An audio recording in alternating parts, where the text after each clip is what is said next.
স্বস্তি নিয়েই ষষ্ঠ দিনেও ঈদ যাত্রায় রাজধানী ছাড়ছেন সাধারণ মানুষ। শনিবারেও ট্রেনে ছিল না বাড়তি ভিড়। 10টা পর্যন্ত 16টি ট্রেন ছেড়ে যায় সময় মতো।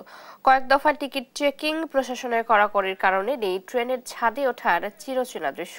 এতে স্বস্তিতে সাধারণ যাত্রীরা।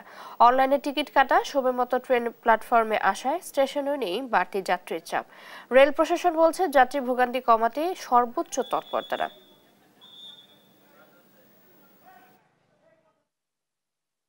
অন্য বছরের তুলনায় এবার অনেক ভালো, সুস্থভাবে সিটে বসতে পারতেছে। অন্য সময় ভিড়াভিড়ি অনেক সমস্যা, এবছর কোনো সমস্যা নেই।